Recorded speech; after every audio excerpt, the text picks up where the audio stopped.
Okay, coming to blood groups, first of all, we must know what are antigens. Antigens are the molecules that are present on surface of the cells in our body. They can be recognized as foreign bodies by our immune system. Generally, the membranes of RBC also possess antigens. Depending upon the nature of the antigens on the membrane of RBC, blood grouping has been done. Coming to antibodies, as part of immune response, lymphocytes, which are the type of leukocytes, secrete a class of proteins called antibodies. They bind with antigens, so they show immune response. They're responsible for our immunity. And ABO blood grouping, when we discuss about this grouping, Carl and Steiner recognized four types of blood groups in human beings. It is commonly called ABO grouping, and it is based on the presence or absence of the two surface antigens which are present on the RBC. They are antigen A and antigen B. The plasma of different individuals contain anti A and anti B antibodies.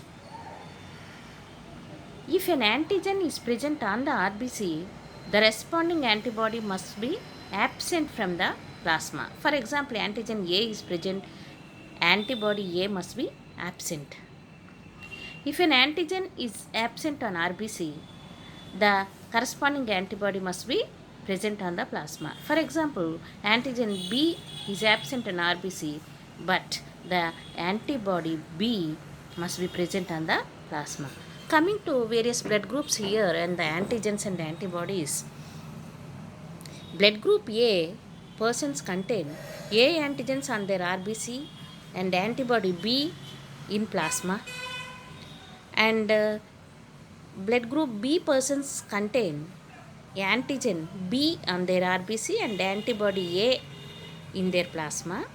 And for AB persons, A and B antigens are present. Both antigens are present on RBC, but there are no antibodies in plasma.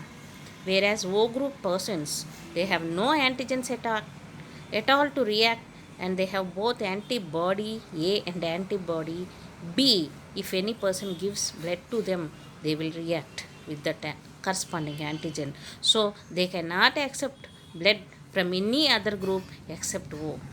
And A persons can accept blood from group A and group O persons, because A antigen can match with the A, and O blood group persons will have no antigens, so they can give blood to A. They have no antigens to react with antibody B. And B group persons can take blood from B and also from O. And AB blood group persons can accept blood from AB group, A group, B group, and O group. And O group persons can accept blood from only O. Blood group O can donate to any other group. So they are called universal donors because they lack both antigens A and B. The recipient's antibodies cannot cause agglutination. Okay, with these donors RBC, because there is no antigen. Suppose if A group donates blood to B, the recipient antibody attached to the donor's blood group antigen and cause clumping or agglutination. It results in blockage of small blood vessels, causes hemolysis. Therefore, before blood transfusion, blood of donor has to be correctly matched. They must take care with the blood of the recipient. It must be matched. Persons with AB groups can accept from any group because it has both antibody A, it has no antibody A, and it has antibody B to react. So they are called universal recipients. And coming to RH grouping, another group of antigens that are present in RBC are RH factors. They are first discovered in rhesus monkey, that is why the name is given. Karl Landsteiner and Wiener, they discovered this group, this factor. People with Rh factor, they are Rh positive, and people with no Rh factor are Rh negative. That means if A group persons have Rh factor, they are A positive, and A group persons have no Rh factor, then it is A negative, Rh negative. If Rh negative blood is exposed to Rh positive, it will form antibodies against Rh factor, Rh antigen. So care must be taken. Rh incompatibility. Suppose if pregnant woman is Rh negative and the fetus is Rh positive, suppose, generally mother's blood will not be exposed to Rh antigen of the fetus during first pregnancy because of the placenta, which acts as a barrier. But at the time of the birth of first child, possibility of exposure of maternal blood due to rupture of placenta with Rh positive. So, mother starts preparing antibodies against this Rh factor.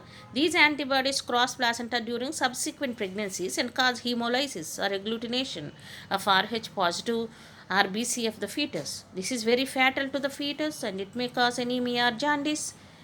This is hemolytic disease of newly born baby. This condition is called erythroblastosis fetalis, which is very important, and it can be prevented by injecting Rh negative mother with anti-Rh antibodies against Rh factor. So it can nullify the effect. So it should be given immediately after the birth of the first baby, Rh positive baby. The subsequent pregnancies will be safe. So that